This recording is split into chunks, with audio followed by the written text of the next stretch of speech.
The drug is olmesartan midazolam.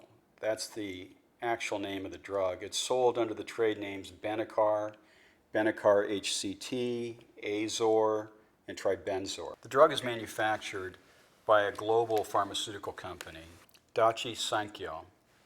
Benicar is by far their largest selling product. Since the drug was introduced in the United States, again in about 2006, their sales of Benicar alone is now approaching $3 billion. There's about 2 million Americans now taking Benicar. The problem is that in some patients, it destroys the villi of their small intestines. There's finger-shaped microscopic tissue in the intestine called villi.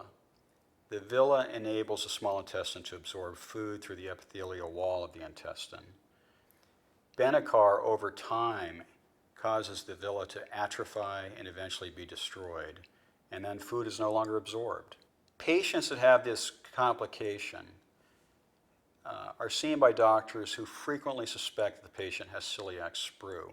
In fact, even when this condition is diagnosed, it is referred to as a sprue-like enteropathy. And enteropathy is simply chronic diarrhea, having diarrhea 3 or more times a day, resulting in rapid weight loss. Celiac sprue is simply a wheat intolerance. But these patients don't have a wheat intolerance. They don't respond to a gluten-free diet, for example. The biopsies and tests which are performed do not come back positive for celiac sprue.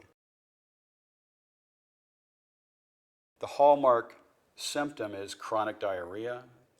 The long-term hallmark effect is fatigue and anemia and weight loss. These folks have severe abdominal pain.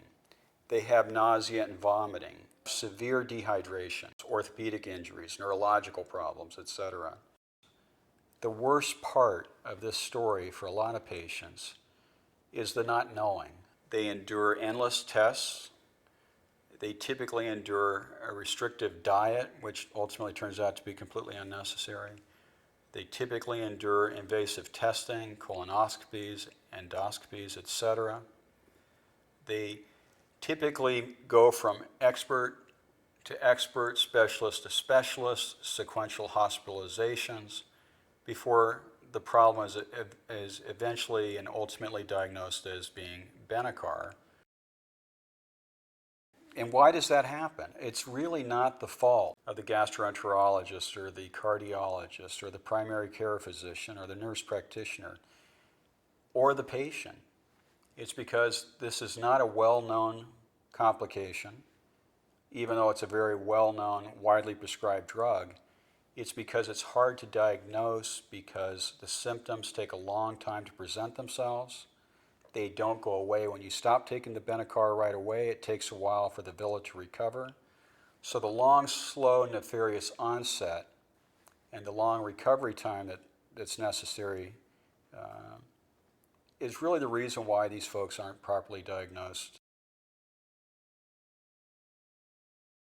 Problem patients started being evaluated by physicians in this country in 2009, 2010. The leading researcher was a Dr. Murray from the Mayo Clinic. He evaluated 22 patients who had these kind of pernicious symptoms. And after ruling out celiac sprue, he looked more closely at the patients. They all had, on biopsy, atrophied or destroyed villi.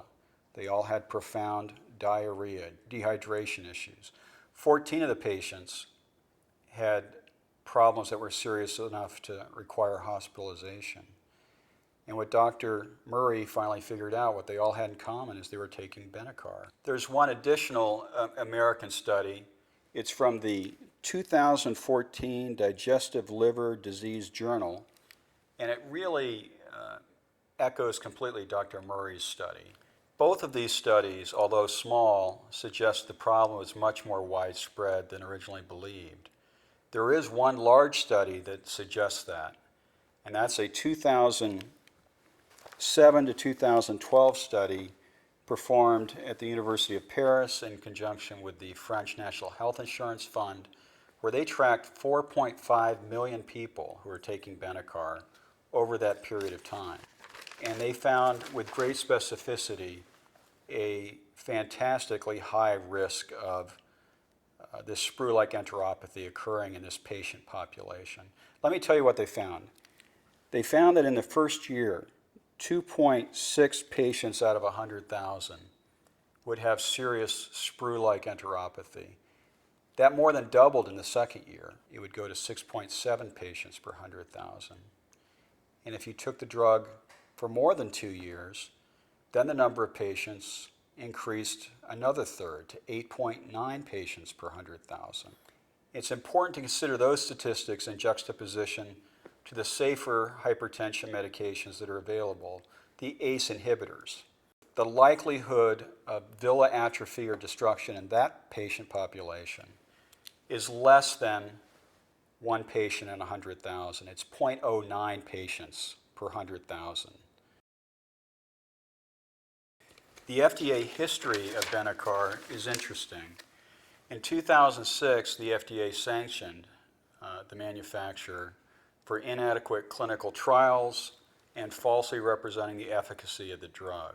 Then in 2013, the FDA again sanctioned the manufacturer for not properly disclosing the risks of the drug or minimizing the risk of the drug, and that culminated in requiring the manufacturer to place on Benicar a warning that describes the sprue-like enteropathy risk.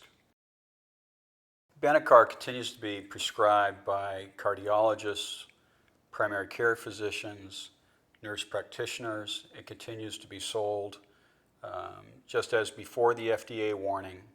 We think healthcare practitioners are being misled as to the risks of the drug, as to its defective nature, as to safer alternatives being available. While the litigation gets started, in the meantime, the manufacturer will do what we see typically done in these cases. They will continue to sell the product. They will defend the claims. They will delay payment on the claims. And they will deny liability. If you've had serious side effects that you think are caused by Benicar, we're happy to sit down and meet with you and explain the process to you and try to screen your case.